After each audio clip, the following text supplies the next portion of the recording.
Hi, I'm Michael Wayne. I'm with Anodea, Judith, and tonight is the webinar, Visioneering the Future, Making Democracy Work for All. So, yeah, and we did this webinar last week in the afternoon, so tonight in the evening, well, tonight in the evening, Eastern time.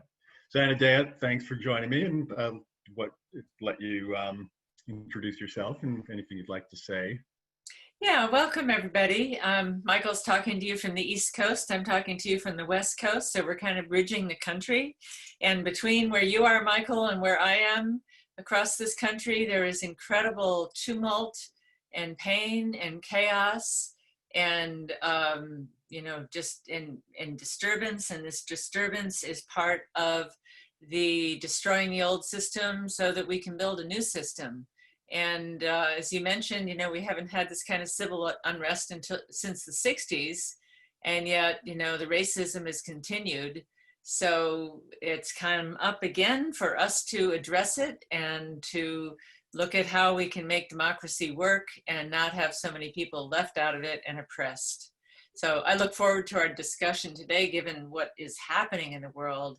And we might just say a prayer for all the people struggling, from the Black Lives Matter movement to the reporters that are getting shot at to, even the police officers that are afraid for their lives, and certainly the Blacks and people of color that fear for their lives every day.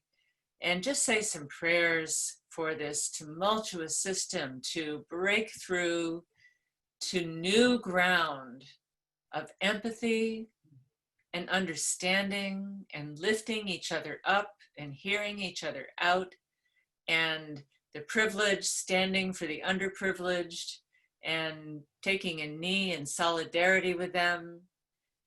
And we just say our prayers that all this upheaval turns into a new order, a new way of doing things. So see that, imagine that, be the change you wish to see. Thank you. Yes. Amen. Thank you. Yeah, that was really important to do that. Since we did this webinar last week on a day, it just seems like so much has happened, and it just seems like the world is spinning faster and faster as we're in the earth is shaking, and the paradigms are shifting. So I'm going to give a slideshow in just a few minutes. I want to read a quote. A quote I came across by a journalist, a woman by the name of Danielle Allen. She wrote that the simple fact of the matter is that the world has never built a multi-ethnic democracy in which no particular ethnic group is in the majority, and where political equality, social equality, and economies that empower all have been achieved. So really, we're moving towards, we're hoping to create this multi-ethnic democracy where all voices are heard from everyone, and we no longer have the systemic flaws that are showing up and are causing people to just really demonstrate and riot right now. In the pandemic, we started this Visioneering the Future series in the beginnings of the pandemic, and as we know, and we've talked about Anodea, the pandemic has shown the systemic flaws in our system, in our economic system, and it also is showing the flaws in our democratic system. So that's where we're trying to talk about Visioneer, making democracy work for all. And so once I start the slideshow, as I said, just in a few moments, I'll trace the beginnings of democracy, the history of democracy, and the current state we're in, and look at specific solutions, and basically the solution being multi-party type democracy. And I'll talk about the relevance of what's going on right now to our flawed democratic system in the US. Mm-hmm. And ultimately, to change democracy, it takes a change of heart. Yeah, Okay. the unrest we're having is a direct result of how democracy is failing the people of this country. Yes, yes, and yeah, it's all out now, everything. So I'm going to begin the slideshow. I'm working on a different computer tonight, so hopefully this all goes well. Um, and Uh, here we go. Anne says she can't hear us. Anne, is that Oh, both of us that you can't hear? I'm going to stop the share so we can know. Is anyone else saying that? Anne Boonman says, I can't hear you. Can you hear us Let's say now? that. Yeah, I believe we're fine. Anyone else having a problem hearing us? Okay, someone else wrote in they can hear. So, Anouk, And it's something on your, other people telling us they can hear. Anouk, perhaps you have to turn the volume up on your computer. Okay, thanks for all of us who are letting us know. So it looks like we're good. So I'll go okay, back to just wanted, slideshow. yeah. Yeah. So I'm going to start now then. So what is democracy? It's actually we can talk for a long time on this, and I'll cover a lot of material here in this short period of time with this slideshow. But Walt Whitman was a great American poet, and he wrote a lot about democracy.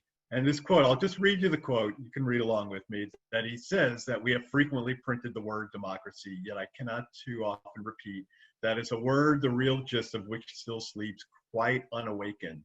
It's a great word whose history, I suppose, remains unwritten because their history has yet to be enacted. It is in some sort the younger brother of another great and often used word, nature, whose history also waits unwritten. That kind of ties in with the quote I read at the very beginning about there's never been a multi-ethnic democracy. Sorry. So democracy really is, in a way, it came out of the Age of Enlightenment. In the Age of Enlightenment came from the Renaissance, and so in a way, it was enlightened ideas, and it has such great promise, such great spiritual connotations.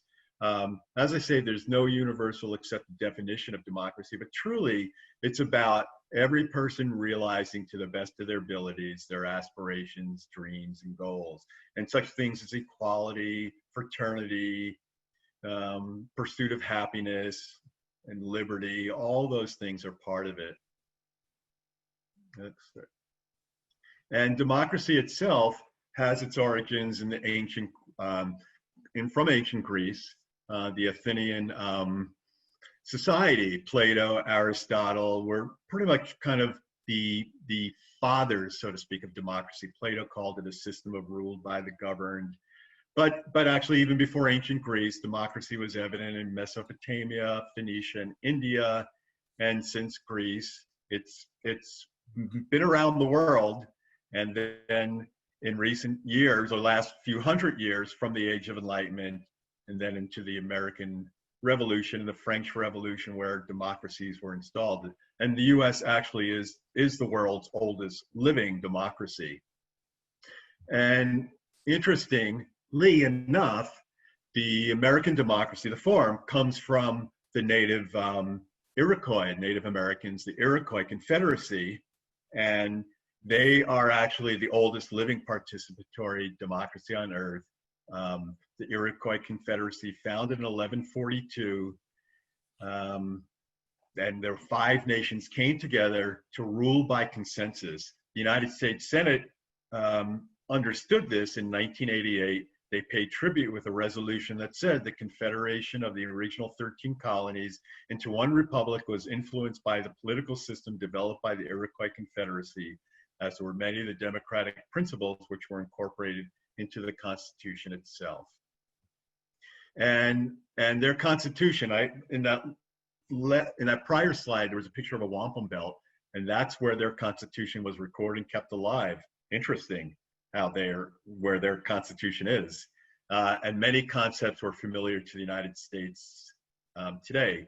Benjamin Franklin referenced the Iroquois model. He invited Iroquois to the meetings that the framers of the U.S. Constitution as their meetings, Iroquois came. And the Native American model of governance is always about the seventh generation, that all decisions, all thoughts are about how it will affect people down the road. Imagine if we thought that way ourselves now, climate change, we'd never even have to worry about that. We keep saying, how are we going to affect that seventh generation? So democracy doesn't occur in a vacuum. It always has an economic system tied with it. And the two economic systems currently in existence in the developed world are democracy, tied in with democracy are social democracies as seen in Europe and capitalist democracies as seen in the United States and a few other countries. And the capitalist democracy currently in the US is an oligarchy because this quote, the image above has a quote from the US Supreme Court Justice and a great Supreme Court Justice who had a lot to say about democracy. And he said, we can have democracy in this country, we can have great wealth concentrated in the hands of a few, but we can't have both. And because of that great wealth concentrated in the hands of a few, democracy is suffering in the US.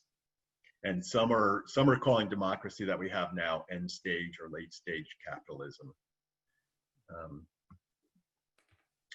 And in the last webinar Anodea and I did, when we talked about economics, and I had that quote from Theodore Roosevelt, there can be no real political democracy unless there's something approaching economic democracy. So even though we have such a great wealth inequality, great wealth concentrated in the hands of a few, it's not the first time in the United States that happened. The first Gilded Age in the United States was the late 19th, 20th centuries when a handful of people controlled the levers of power. The difference then is now is there were politicians, organizers, economists, writers, various people, including Teddy Roosevelt, who saw that this was a threat to democracy and enacted laws and ways to break up that stronghold that the Gilded Age was causing and the challenge to democracy that it was. So in the United States, I don't think it's a debate. I don't think too many people could debate this about oligarchy, concentrated wealth. And really in the United States, it's a three-headed hydra of oligarchy. And there's a primary, and each one has a primary driving force. So I've written Wall Street and the finance industry. You could add various corporations in there too. Their driving force is greed and profits. Then there's big tech. Their driving force is control of your data and really of your mind. And then the third is the Koch brothers and their alliance, also known as the Kochtopus. And they are primary driving force is ideology. Their ideology is to push a right-wing libertarian agenda, small government, less taxes, less regulations, and their secondary driving force is profits, of course. And to some in the oligarchic world, democracy is actually getting in the way of capitalism. And so what we're seeing again, the pandemic, protests in the streets and anarchy in the streets is really, people are angry about what's going on. There's a famous abolitionist, Frederick Douglass, in the 19th century, former slave, statesman, orator, brilliant man, said, where justice is denied, where poverty is enforced, where ignorance prevails, and where any one class is made to feel that society is an organized conspiracy to oppress, rob, and degrade them, neither persons nor property will be safe. I think Frederick Douglass had it hit the nose on the head.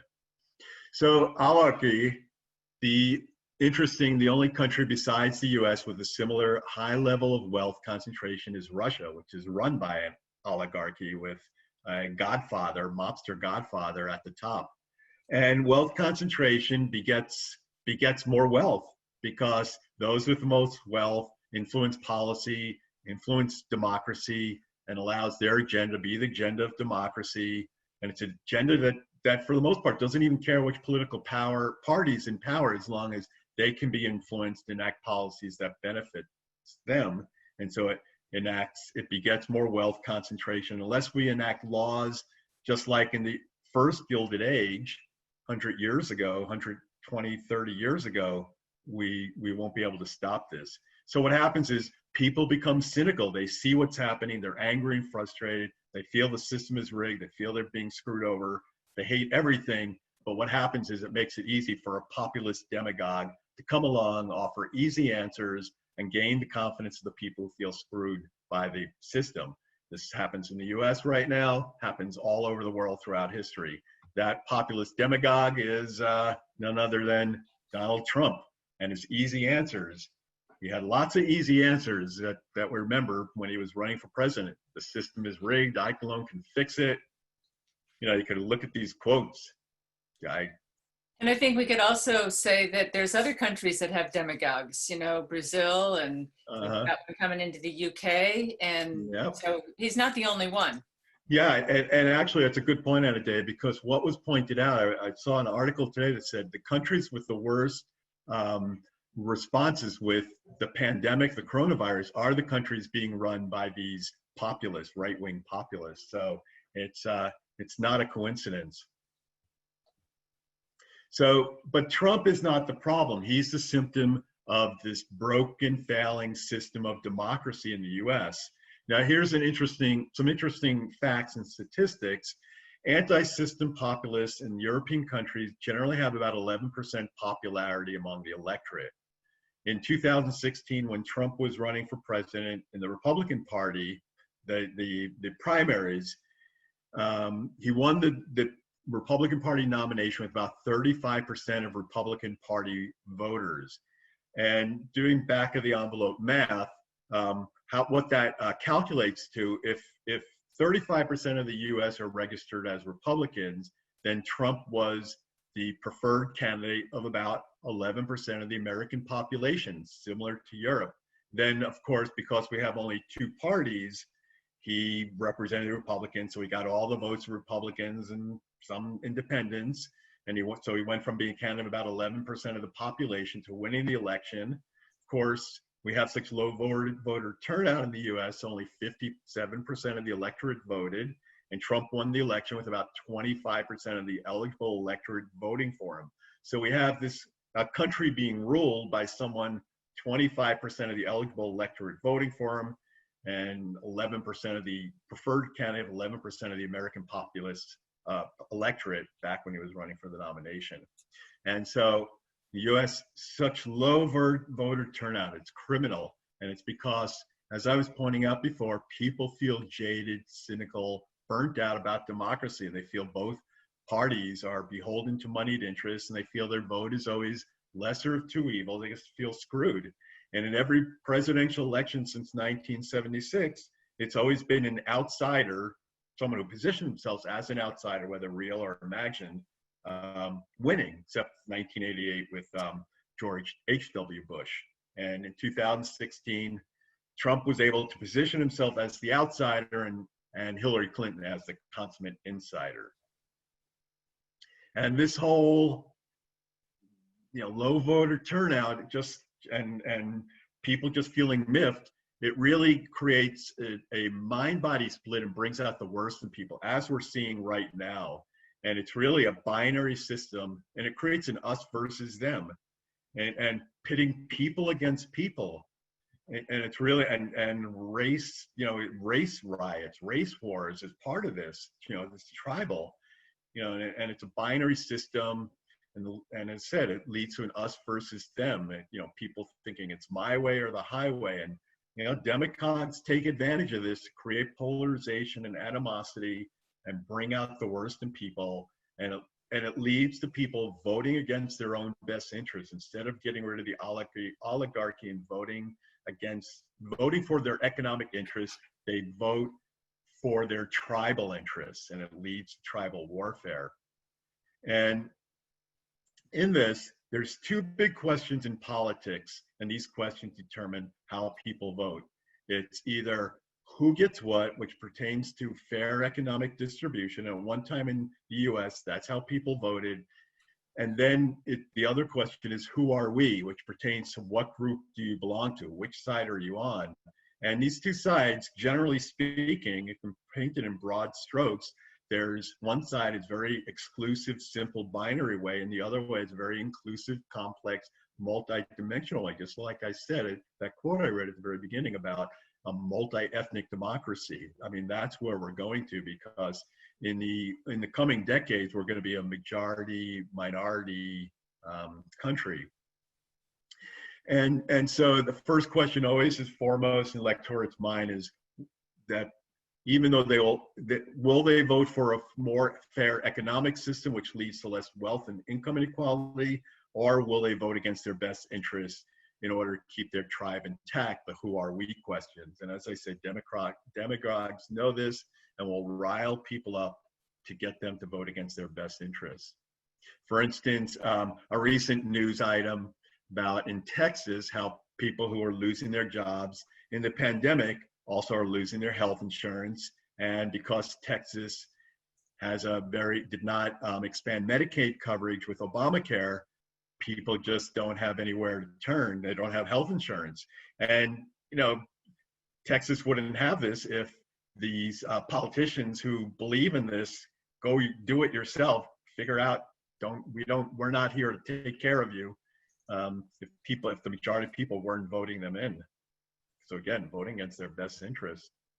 So the solution, we need a solution to save democracy in the US and the world. And it's time. The solution is breaking the two-party doom loop, creating a multi-party democracy in the US. I truly believe if we had a multi-party democracy in the US, we would not be dealing with the level of the pandemic and the protests and the riots in the streets. And we wouldn't have a president who is marching along, saying the vile things he's saying. Excuse me. Okay, so let me just take a step back, a little quick, brief history, why we have a two-party system in this country. Up in the image up there is the Federalist Papers, and there were two main authors of the Federalist Papers, the man on the right, James Madison, the fourth president of the United States, the man on the left, Alexander Hamilton, who went on to Broadway and had a play written about him. But they wrote the Federalist Papers to actually, they were the main writers of the Constitution. James Madison, even more so, considered the father of the Constitution. They wrote the Federalist Papers to sell the Constitution. So the United States is the only country among all developed nations that has a two-party system. All other countries have multi-party systems.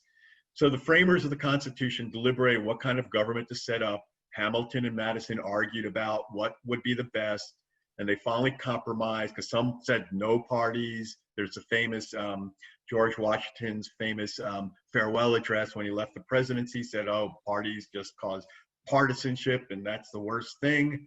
But they came to a compromise and said, okay, there'll be parties, political parties, but they didn't really have a lot of places to look as to how do we do this. They were making it up as they went along. Democracy was in its infancy. So they saw that there was an electoral system in existence that was in England, and it was from 1430, a British countryside innovation of plurality winner candidate-based elections based in districts.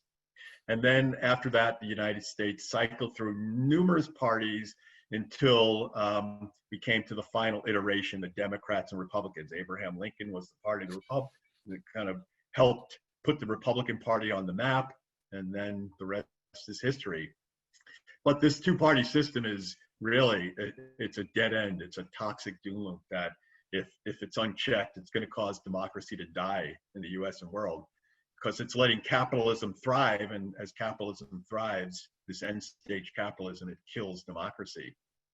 So these are my solutions, and they're not things I made up, but these are some really reasonable things, and there's many solutions, many ways to do this, to create this democracy.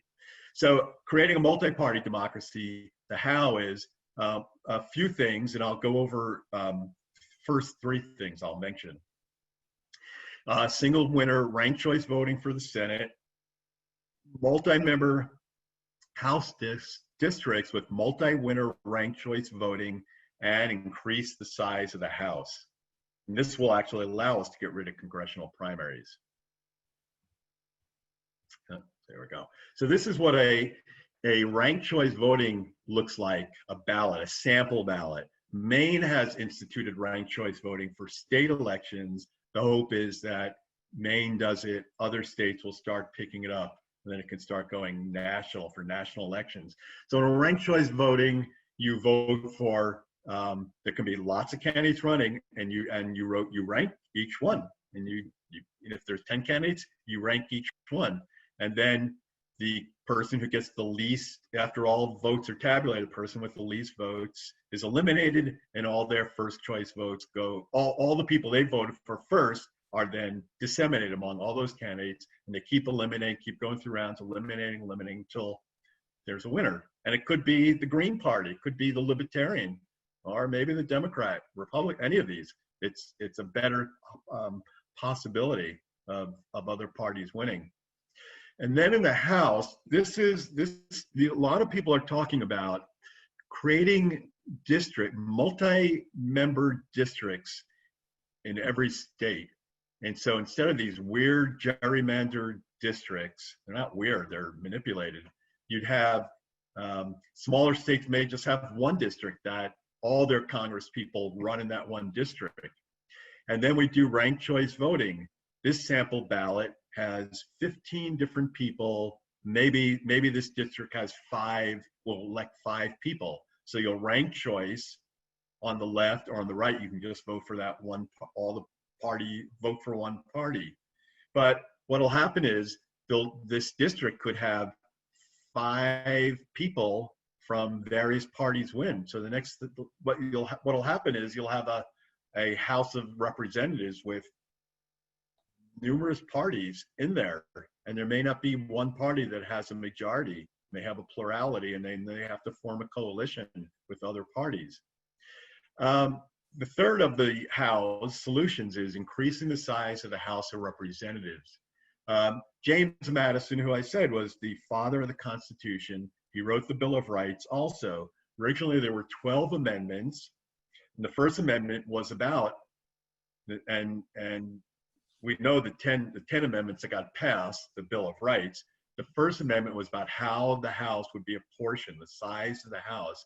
He proposed 1 member for every 30,000 citizens, then gradually increasing it to 50,000 to 1. The amendment didn't pass, but Congress always tried for decades and decades, tried to stay within the spirit of Madison's proposal. Till 1929, when they started arguing, and Congress argued, they said, let's keep it at 435. What happens is that it's actually a very high number of Congress people to Americans. Right now, there's one Congressperson for every 750,000 Americans, which is very high by global standards. In comparison, England has 1 member of Parliament for every 101,000 Brits, which is they have 650 members of the House of Commons, so more than the US.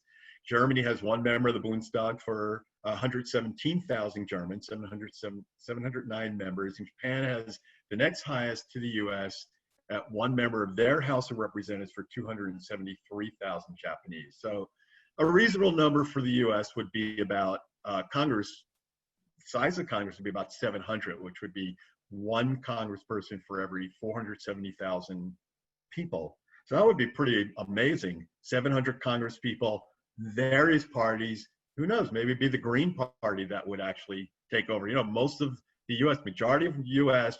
is liberal. They want to see things like green, a green economy. So they'd vote green.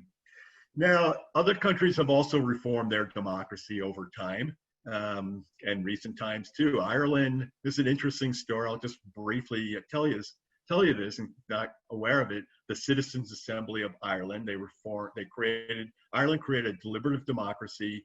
In 2016, they formed the Citizens Assembly. They chose 99 citizen members, and then there was a chair. So there were 100 people in the assembly. The chair was a member of government. The 99 members were randomly selected to be broadly representative of Irish society. They meet for about a year or longer, perhaps, once a month or so for a few days. The meetings are live streamed. They're not paid. Their expenses are met. Submissions from the public are invited.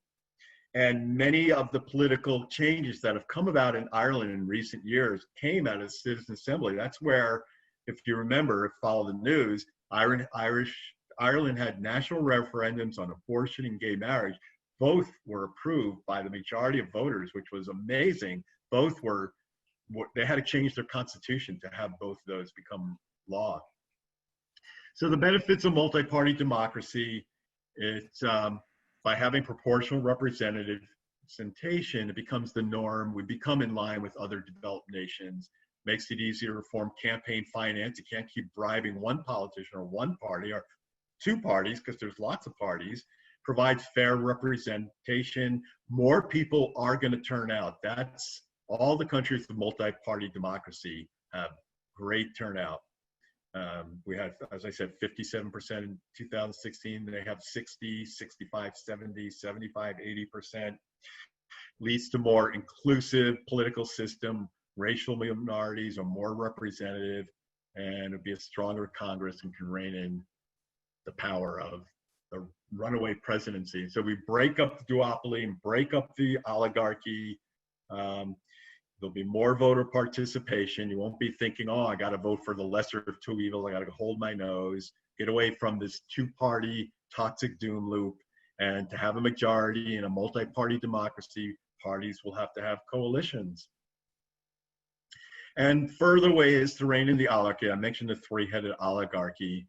Wall Street restored Glass-Steagall, the laws that came in the Depression era to rein in Wall Street and the abuses then. And have a citizens commission to oversee the Federal Reserve. Anodea and I talked about in their prior webinar on economics that talked about the Federal Reserve and the power they have. The Koch alliance enforced environmental regulations, disallowed dark money and public funding of elections. Big tech enforced antitrust laws to break up their monopolies, and then corporate malfeasance in general, jail corporate criminals, not just fine corporations. Corporations see that as a slap on the wrist and collateral damage. Some various books. We're recording this, so you'll be able to see these recommended reading and the recording, and I'll send out another email, follow-up email with the recording and the recommended reading. A lot of good books here, from Dark Money by Jane Mayer, Robert Wright's new book, The System, and so on, How Democracies Die. Just a lot of great books here. So the choice is ours. We can go with Keanu or Mr. Spock. They both got their hands up. Keanu, The Matrix, that was a dystopia. Mr. Spock, Live Long and Prosper, if I get my fingers across like that, is that Star Trek universe was a utopia. I say we go, sorry Keanu, but we go with utopia. And lastly, and this is an excellent segue for Anodea, ultimately it's an evolution of consciousness that can save democracy. Jimi Hendrix had his famous quote, "When the power of love overcomes the love of power, the world will know peace." And Marianne Williamson, when she ran for president this year, 2020, she campaigned on the politics of love. When we evolve who we are as humans, we'll be guided by the power of love to look after the common good. We'll get past our short-sightedness and stop fighting over our differences, work together for what unites us, and stop focusing on that tribal question of who are we, and focus on who gets what, to allow for a more fair, sane, humane, equitable, enlightened society.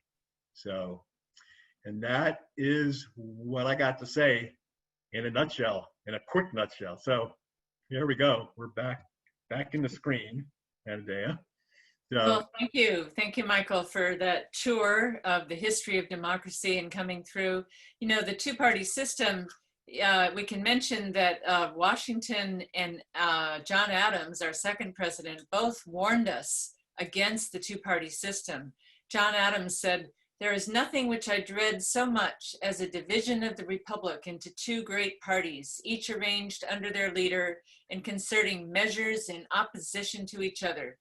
This, in my humble apprehension, is to be dreaded as the greatest political evil under the Constitution." And, Washington said it would lead to the absolute power of an individual who would use the office for the purposes of his own elevation on the ruins of public liberty. And, you know, this was what, 250 years ago, and we are watching it happen today. So it's pretty clear to me that we need a new system. And I like to dig under and, you know, really even, you know, not just fix the system we have, which is part of it. That is the system we have. And thank you for all your suggestions on that, you know, multi-parties and ranked voting and many of those things, which I think can be implemented into the system that we have, because it's not going to change overnight. But my question in what is democracy really, and if we look at evolution, we see that evolution proceeds by larger and larger numbers of things organizing themselves. So single-celled organisms put themselves together and they made the first multicellular creatures. And, you know, our cells become organs, and our organs are part of the body. And my body is part of a family and a community and a village. And my village is part of a country, and my country is part of the world. So there's higher and higher levels of organization. And as we have gone from, you know, population more than doubling in my lifetime, you know, we've gone from a simpler system to a much more complex system, but our system of democracy has not changed.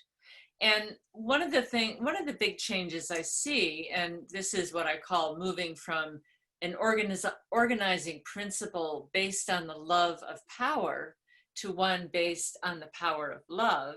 And I don't just mean a sentiment, but I mean an organizing principle, is that we are moving from a chain of command to a web of connection. And of course, until the internet, we didn't have the technological means for this web of connection, the means for people to become educated on all the issues if they choose to spend their time, the means to keep track of what's going on, the means to make our voices heard, you know, whether it's through Twitter or Facebook, or whether that's functional or dysfunctional, we have these tools now that we didn't have before. And so we're moving from, as I say, a web of a chain of command to a web of connection, where every point in the web has some influence. A chain of command, the people on the bottom don't have any influence. It's a power over. And the powers that be, you know, we were talking about, you know, government that doesn't work. Well, they make sure government doesn't work, and then they run on a platform of government not working. Say, well, government's not working, we'll fix it, but we're the ones actually keeping it from working because it is not serving by the people, for the people, of the people, by the people, and for the people. And that is what we really need to look at. How do we harness collective will? We're even talking about Noah politic, the politics of the noosphere, which the internet makes possible. But much of that is in how we talk about the issues. And a book that I've been reading this week, or rereading, I read it many years ago, George Lakoff, oh, my funny little background, there it is. The Political Mind is a fascinating look at brain science and how we respond to messages, and why the conservatives that actually represent a minority of the people, as Michael, you showed with Trump winning by 11% of the vote, you know, he claims that the majority of the people have more empathy. They want everyone to succeed. 60% of people want stricter gun laws, but we don't have them. 67% say we're doing too little on climate change, and 90% of Democrats say that. 62% say we're doing too little to protect the environment, and yet, you know, the leader in chief is rolling back over 100 environmental regulations. So the rule that we have is not a majority rule, and we have this illusion that democracy is about voting, and whoever gets the most votes has the ultimate power to make the decisions. So first of all, we've already proven that it's not a majority rule, that with low voter turnout, and I think we are number 26 out of 32 countries in, you know, voter turnout of developed nations. And, you know, looking all through this century, it's been about, you know, a little less than 60%.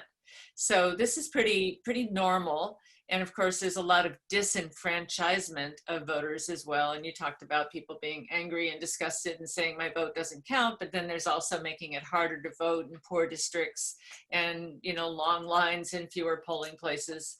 But we're not questioning this whole issue of voting itself. We think democracy is just about creating fair votes. And if we have fair votes, we have a working democracy. I would argue that point. I would say that there is an aspect of voting that is giving our power away.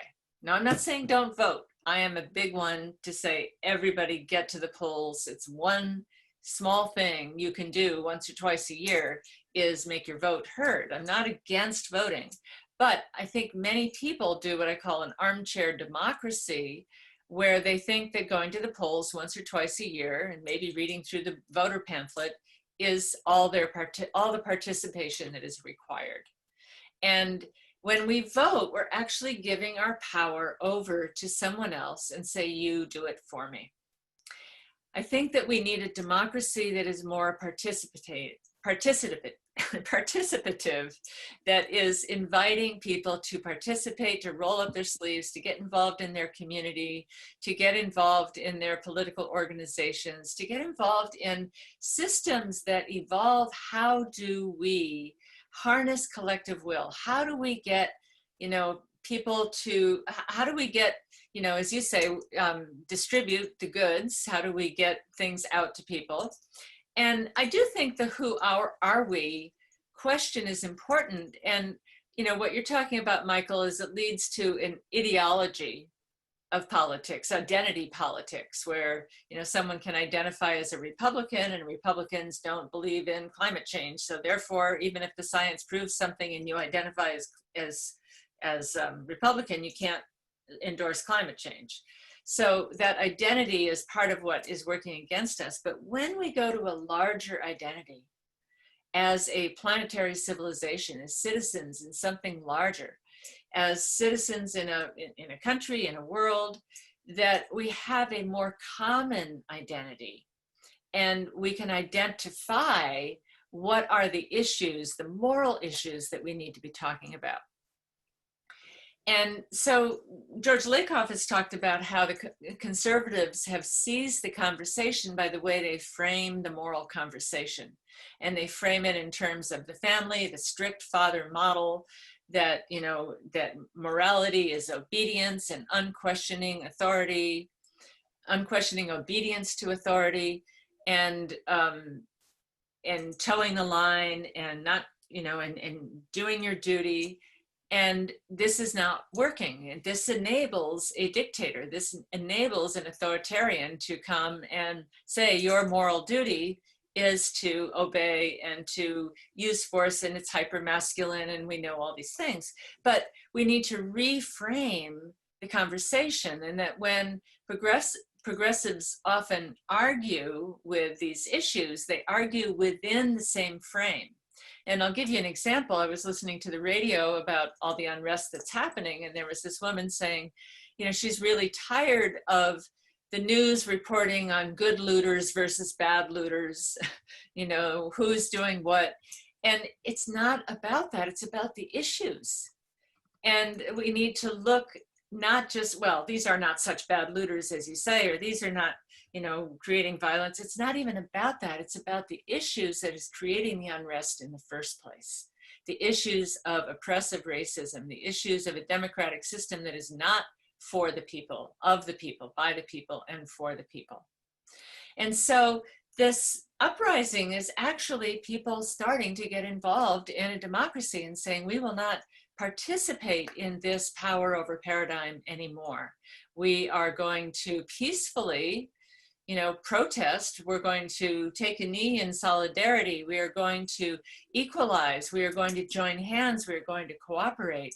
And this, you know, empathy, this caring about each other, this care, knowing that, you know, the good of all depends on the good of each. And we can't leave a certain section of the population without money, without healthcare, without housing, without, you know, education, and have an equitable democracy. As you say, we've never had a multi-ethnic democracy that it gives equality to everyone. And even the Greeks, they had a democracy that was only for men.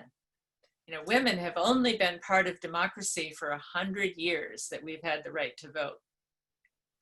But what I like to say is that, it's beyond voting. We need to roll up our sleeves and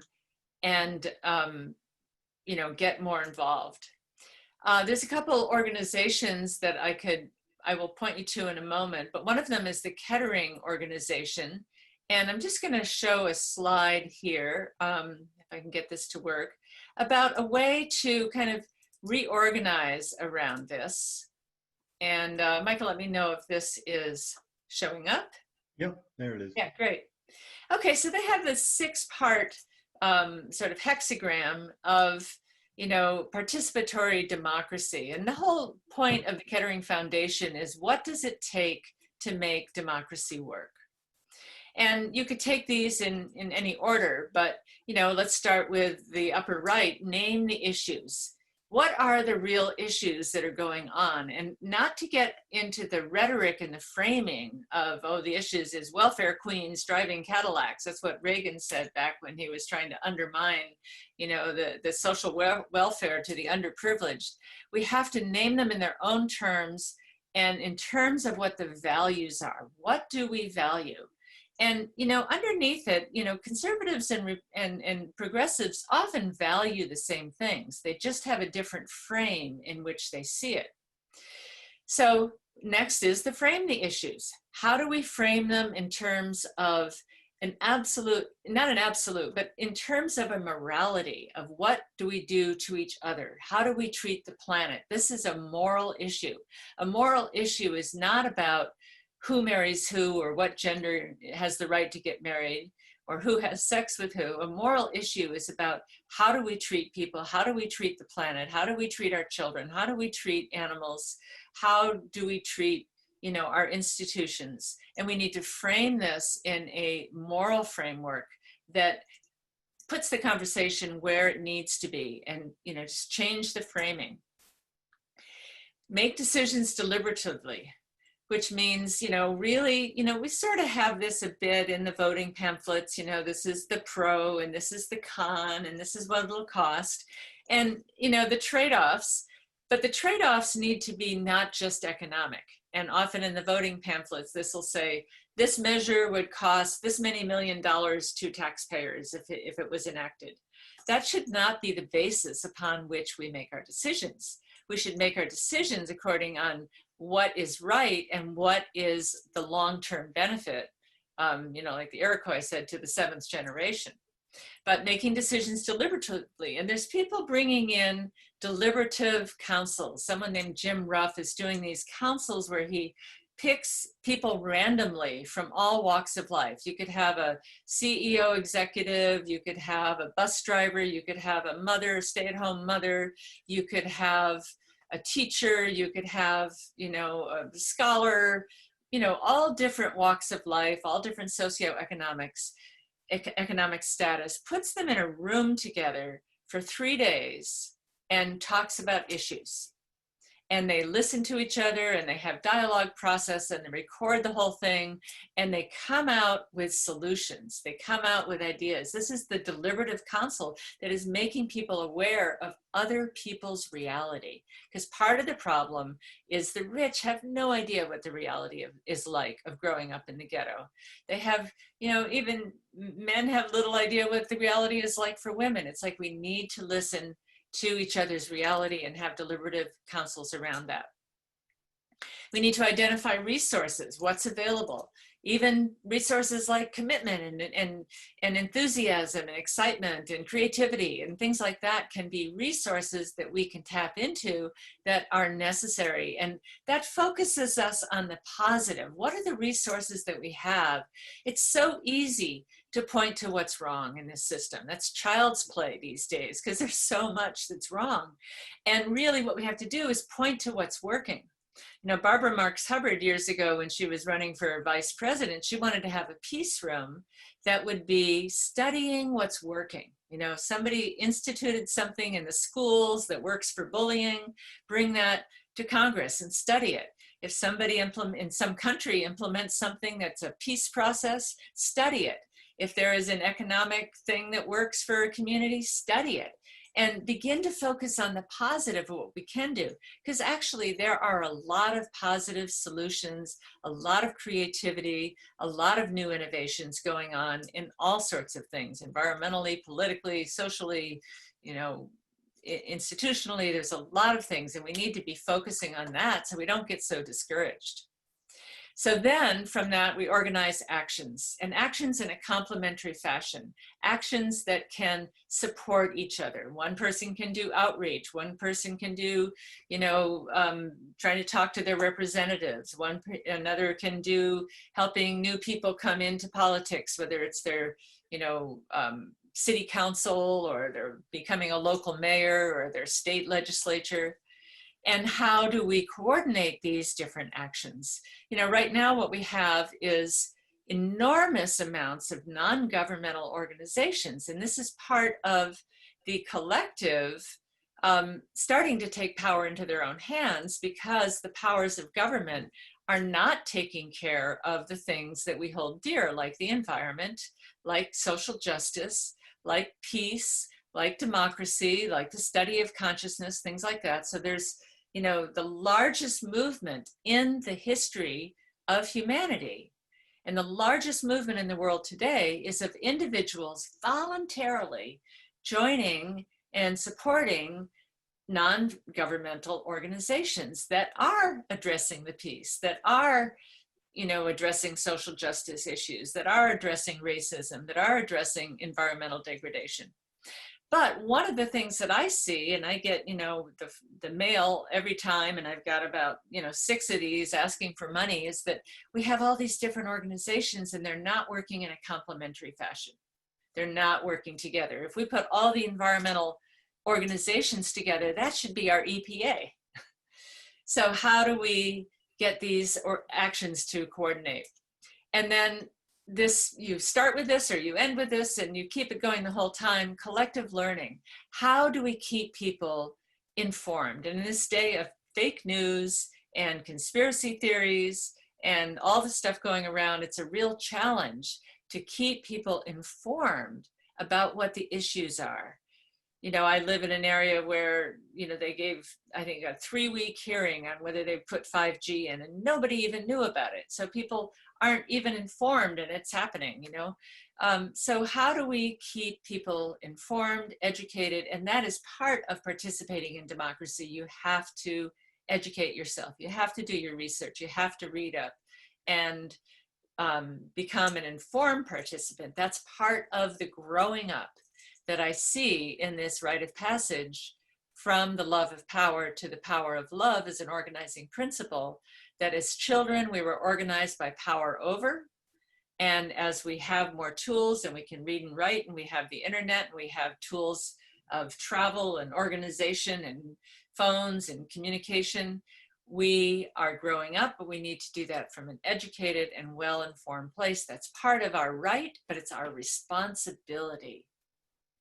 And so these are ways that I think we can start to reform a participatory democracy that I think in the long range, especially going with some of the things that you've suggested, Michael, can make long-term change in our democratic process. And if Trump is showing us anything, it's showing that the process is flawed when one person can have that much power, and that much power over the whole world. I mean, the decisions he makes about climate and rolling back emission standards and things affects not this country, but, you know, billions of people who have no say in our government.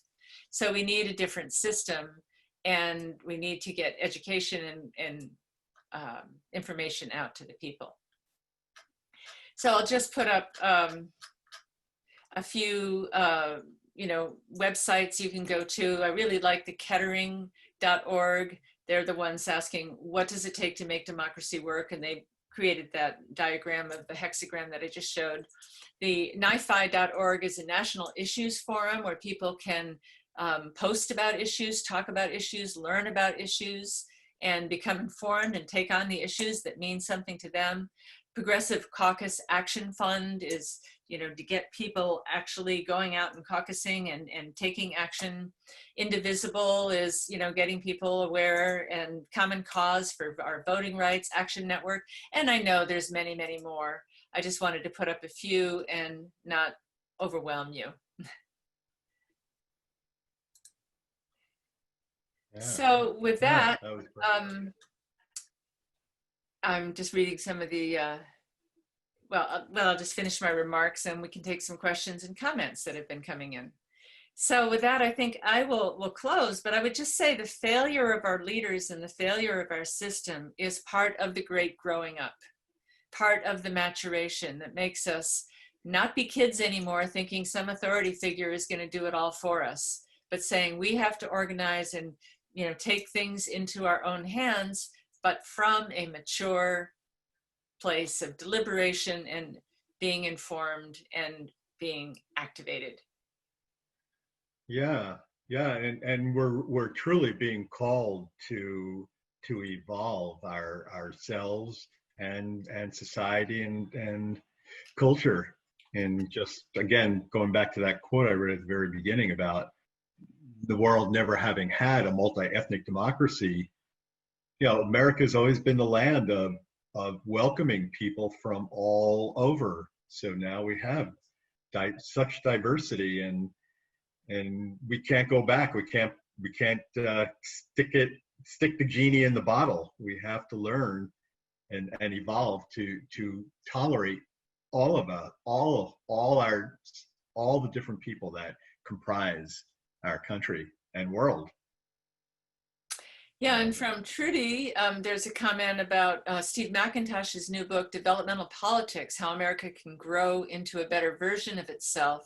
I am aware of Steve McIntosh's work. I've met him and talked to him and read other books of his. From the integral community, that sense of transcend and include, transcending the duopoly through the ideals of both parties. So thank you for that recommendation. I wasn't aware of the book. And thank you, Tina, for, Jim Ruff's, it's called Dynamic Facilitation, and you could look him up on the web. Mm-hmm.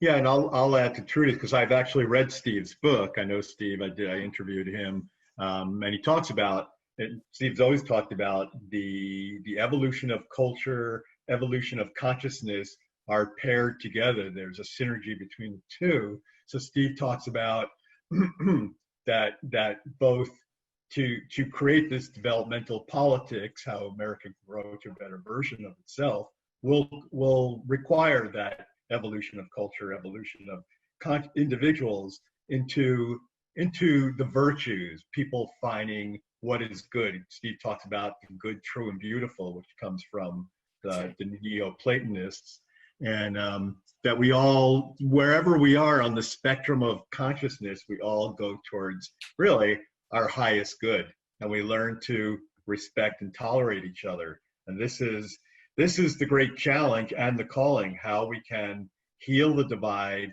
come together, and not tear each other apart.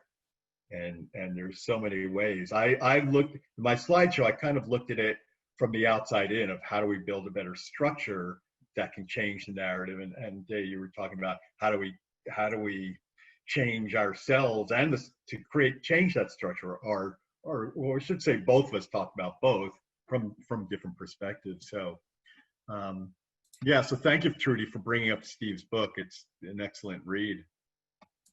And are there any other questions or comments? You can, I guess, come to the Q&A or put it in the chat box and we'll read it. Or you can raise your hand if you want to talk. It's really, as I talked about, the promise of democracy to evolve to better versions of ourselves, because the promise truly is for all of us to thrive. And throughout this Visioneering the Future series, Anodea, that's really what we've looked at, is how do we create a society and world in which everyone can thrive, not just the few, not just the people who've already won the lottery, so to speak, of being born into the right circumstances. We need, I talked about in our prior webinar about donut economics, creating a society with a strong safety net so no one falls in. So that's what we need to look at. So Dr. Snutopia has raised her hand and also put a question in. Let's see if I can. How would breaking up big tech monopoly look like? What is the politics of the newest? Doctors, do you want to talk? There. Yeah. If you can, let's see. I need to unmute. Okay. Oh, you are talking. If you put your video on, we can see you. Oh, I don't see a way to put my video on. Maybe Oh. control it. Okay. If you, let's see. Oh. Okay, just sorry about that. No. Okay. Yeah, I just wanted, I've been thinking about this, you know, the antitrust and breaking up the monopolies. I've talked to a communication lawyer about it. And he just says, you know, it's to break up the monopoly in order to create more competition. Well, it seems like what we need is cooperation. You know, under your model, Anodea, that's what it would be. That's right. So, you know, there's no precedent to do this, you know, to make a cooperative system. If you're going to break up the big tech corporations that need to be broken up, then we really need to envision it. How would this happen? And get a plan together. Yeah, and that one I really don't have an answer for. I'm not familiar with antitrust laws particularly. It's not been my bailiwick.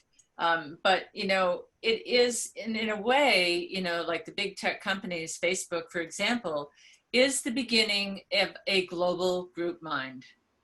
And just like, you know, as I watch what goes through the internet, we've got some amazing research, and we have trolls and bots, and we have misinformation, and we have amazing creativity, and, you know, we have violence and pornography, and, you know, I mean, it's everything. It's a cacophony in many ways, and it's sort of like a child learning to talk. There's a lot of babbling, but I think that it's the beginning of a group mind. And we are, as a organism, as a collective planetary organism, only, I mean, this is so new in evolution that we have this global group mind going on, and that we are learning how to use it, and it has to evolve. And ultimately, you know, you can police this or that, or you can break up this or that. And I'm not against those things. I think that, you know, false information should be taken down, and things that incite violence should be taken down. But ultimately, we can't be a police state. We have to have the maturity of people that are starting to say, this harms us. You know, people don't pee on the street anymore. You know, they don't, you know, for the most part, they don't throw garbage on the street, not because there's people policing you, but because we all agree that this does not, we've matured out of that. You know, for the most part, people don't steal apples in the grocery store, even though you easily could, because they're sitting right out there, because we've matured beyond that. So I think that part of it is the legalization, you know, and the breaking it up, and having some kind of cooperative model. But we're falling into this abyss for lack of a vision of what we could do instead. And the collaboration of creating a world that works needs to be the most exciting thing on the planet. Yeah. Yeah, I would say, yeah, definitely breaking up the tech monopolies is an important thing. There are antitrust laws that have just not been enforced. But as I said in my slideshow, I talked about the oligarchy and the driving force of big tech, and Anodea said it. It's really to control your data and your mind. And it's not that they're saying, let's control your mind. It's just the way their algorithms are set, and the way these polarizations happen, and the way you just keep getting locked into your bubble of what you're being fed. And it just is not doing us any good. The promise of these social networks was amazing, and there was such collaboration that was seen from it, and then the profit model drove them into that rabbit hole. And so that's where finding the better angels of our nature where we know how to work towards that collaborative commons, and possibly having laws or rules to not allow it. So like nobody, you mentioned nobody pees on the street, nobody's dog poops on the street either. There's all the, you know, laws, and quickly it changed the narrative, changed the story of how people operate, kind of the 100th monkey syndrome quickly. So you're right, Anodea, we need a common vision and the virtues to go towards what is the common good, what is the good, true, and beautiful, so that we can, you know what's right, know what's true. And sometimes we need some laws to do it, sometimes, but it also comes from within, you know, is that, you know, as I said, democracy requires a change of heart. So we have some more questions or chat. Yeah, from Elka, how do you think the U.S. is going to get out of the two-party deity grip? Deity grip, I like that. Yeah, so I gave a possibility, Elke, and I think we have to emulate what's going on in all the developed nations around the world. As I said, the United States is the only country with a two-party duopoly, and we need to find that multi-party democracy. I think it allows for more multidimensional thinking too. We'll get away from that simplistic thinking and really start thinking in a more complex way. I mean, ranked choice voting is a mechanism.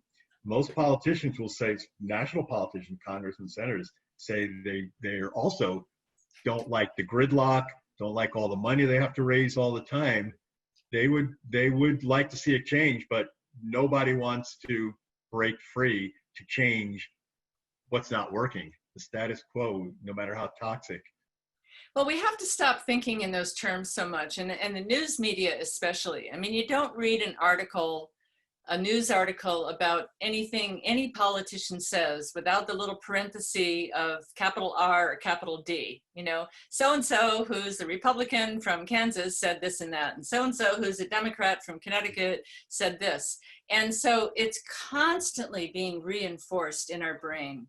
And, you know, one thing that George Lakoff talks is repetition. We know that neurons that fire together wire together. So when things are repeated over and over again, people think this is just the way it is. There's no other possibility. You know, what if if we took all that out of whether somebody's a Republican or Democrat and listen to what they're saying? I think one of the things that's going to be very interesting this year with the virus doing what it's doing, there may not be a Republican or a Democratic convention this year. Or if there is, it's not going to be terribly well attended. It's not going to be, you know, the kind of festival that it was. So, you know, and Congress members are not able to travel to Washington and, you know, vote in person. I mean, it's all changing. There's a huge upheaval going on. And it is changing. And I think most people are sick of it. But we are scared to vote for a third party because we think it's going to put bad actors in power, and that's a very real, you know, possibility. We have to be careful and think about that. We learned that lesson, you know, in the Bush-Gore, and lost a lot of ground on climate change in that one. You know, so we're kind of stuck in it, but it does get reinforced by media over and over again, because media is driven by conflict.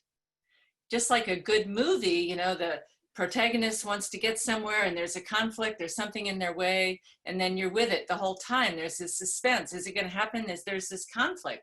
And so the media knows they're driven by conflict. So they keep this duopoly going in our minds, and we think it's the only system there is, but it's not. So it may be breaking down of its own accord, hopefully.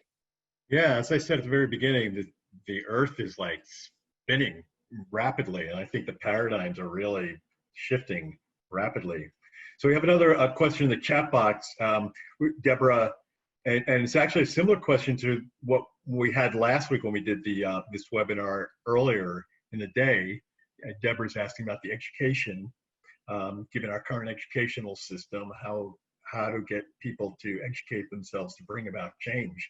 And Anodea, we've talked about doing one of these Visioneering the Future webinars just on the education system. So yeah, Deborah, it's a good question, because our current educational system has a lot of issues to it, and one of them is not affording students the grace of both creative thinking and critical thinking.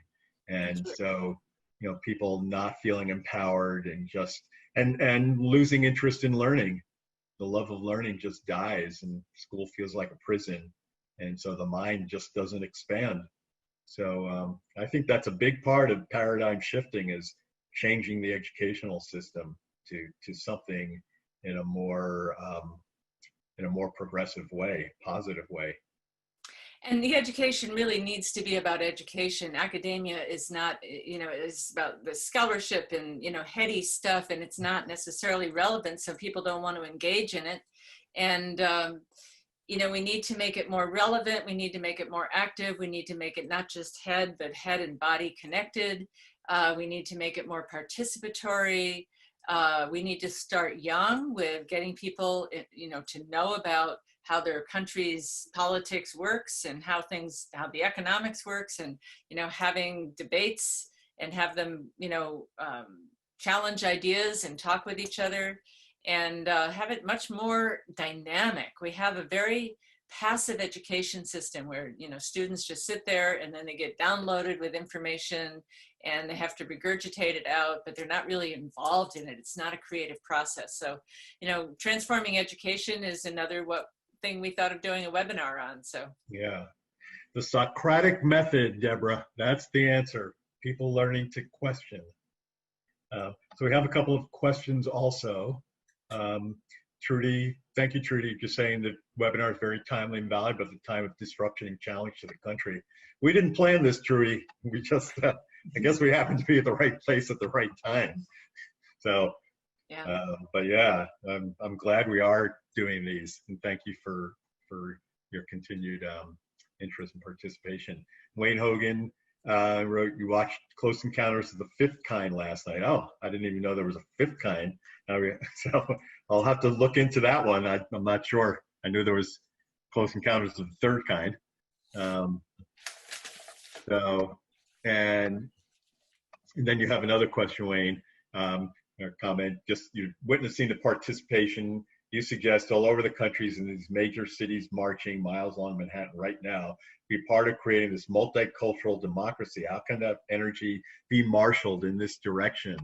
And that's, you're right. We, you know, people are ready. They're, you know, Anodea mentioned at the very beginning that probably haven't seen this level of civil unrest in the United States in over 50 years, 1968, when Martin Luther King and Robert Kennedy were killed and the Vietnam War was going on, and people were marching the streets and were really upset, and they were ready to have a revolution. You know, we don't want people storming the gates, but you know, that's how cultural revolutions happen, and that's I think this energy is just going to keep going, because I think, you know, people are, as I said at the very beginning, the pandemic has brought out a lot of the systemic flaws, and just what's happened in the last week, you know, the sad plight of Mr. George Floyd and the people's anger overflowing like a little pressure cooker. I mean, this George Floyd wasn't the first African-American human being who met an untimely fate. Not by a long shot. Yeah. No. And you know, the New York Times did a study, I forget what year, but I have some notes here in front of me, that for every 10 additional civic organizations that was added to a city with 100,000 residents, led to a 9% drop in the murder rate and a 6% drop in violent crime. So the more civic organizations that people were involved in, the less murder and crime there were. Mm-hmm. Yeah. Yeah. So, Wayne, you have you're just saying you have a friend who retired from the Albany School District who's head of theater, and your sister-in-law teaches culinary arts in Schenectady Community College. Not to seem insulting, but their view of education is much different than yours. Well, I assume you mean that they have a positive view, and there's a lot of great teachers out there. We're not putting down, insulting any school district. Teachers are such valuable human beings, and what they do and their commitment to enriching the lives of human beings. Yeah, but we'll do we'll be Wayne. Thank you. We'll be exploring this topic more in the coming webinars about education. So yeah. You know, one other thing that I spoke of, and I think in the last week's dialogue, and I didn't bring it up here, is that, you know, the system of government we have in the US, where we have congresspeople and senators from every state, you know, going to Washington and voting and having to be educated on so many issues, most of which are so complex it takes a lifetime of study to be well informed about, and they have to spend half their time, you know, raising money to get reelected. If we, instead of having it represent states, that was a throwback to when we were 13 colonies and people rode on horseback. We're a very different civilization now, that perhaps what we should be electing is not senators and congressmen from every state, but, you know, ministers of education and ministers of economics and ministers of the environment. You know, it doesn't have to be the word minister, representatives, but people who have expertise in those areas. And they, you know, right now we elect a president and he appoints a cabinet and he places all the people he wants, and I say he because it always has been a he, in the cabinet, and then we're stuck with whoever the appointees are. We really saw that in this administration, you know, putting some of the worst people in charge of the EPA and housing and urban development and, you know, all sorts of things. So what if those were the people we elected? And then they appointed people from each state to implement the laws that were enacted and decided based on citizen participation. Yeah. So that's another alternative system that I see. There's so many solutions, and this Visioneering in the Future, you know, perhaps we'll do another discussion group from this, or just one time where we can have people, and what we're challenging all of you is visioneering, coming up with solutions, alternative, new ways of doing things. Anodea's great suggestion right there. I brought up the Citizens Assembly of Ireland. What an idea! Let the citizens start contemplating major issues and coming up with new ways of doing things. That empowers all of us. That would be wonderful. Well, we're quite over the top of the hour, and unless there's any other questions, we should probably. We have one more. Hina wrote, transforming economics to democratic orgs. I'm not sure exactly what you mean. Want to say more about that, Hina? Anything else you want to put in there? But in our prior webinar on economics, we talked about how to create a true economic democracy. I laid out a lot of good ideas for that. So, you know, all of these are how do we think of, dream of, and put into action all kinds of new ideas that are doable. You know, changing democracy, changing economics, changing all the ways we do things. Oh, thank you, Wayne. I'll have to look into that on Amazon Prime. Dr. Greer, Close Encounters of the Fifth Kind. So yeah, I wrote it down. Yeah, yeah. All right. So if anyone else has anything else, yeah, we've had a lively conversation. We've gone longer than usual, but most people have stuck it out. Thank you, everyone who's stuck it out so far. Yeah, we'll be as I said, this is being recorded, so we'll send out a recording, maybe hopefully later in this week. Thank you for listening and for participating. And, you know, we don't have the answers. This is an emergent system. But yeah, breakdown is an incredible fertility for new ideas to emerge and take hold. And so we need to be in this period of unrest and breakdown, using this opportunity to generate and co-create new ideas. Yeah, so, and one last question from Deborah, what can we do tomorrow? This is the big action plan, take home. And I think what Anodea said, the power of our consciousness and our mind and our ideas and our human potential to dream up, imagine, envision new solutions is infinite. And I think starting today, starting tonight, starting tomorrow, start writing it down or thinking it up or drawing it out. what is that future you'd like to live in, and then start plotting it out. Multi-parties are you know, any of the ideas we've thrown out today, and start working it out.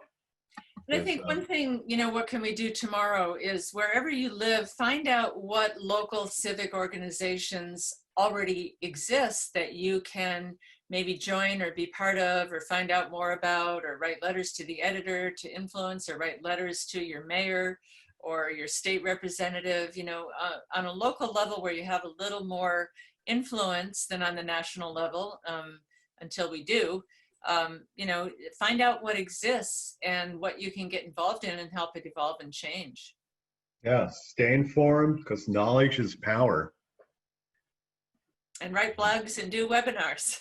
Yeah, and just keep talking it up. Intention too, in your mind, what you know can be true. You know, we all want to create a better world. So We're co-creating this and evolving this together. yeah, most definitely. Well, So, thank you all for coming, and we'll send out a recording. And if we do a discussion, we'll talk about whether to do a discussion on this or go to the next topic. yeah. Thank you for being part of this. Yeah. Peace out, everyone. So Okay, stay safe. bye. Bye-bye.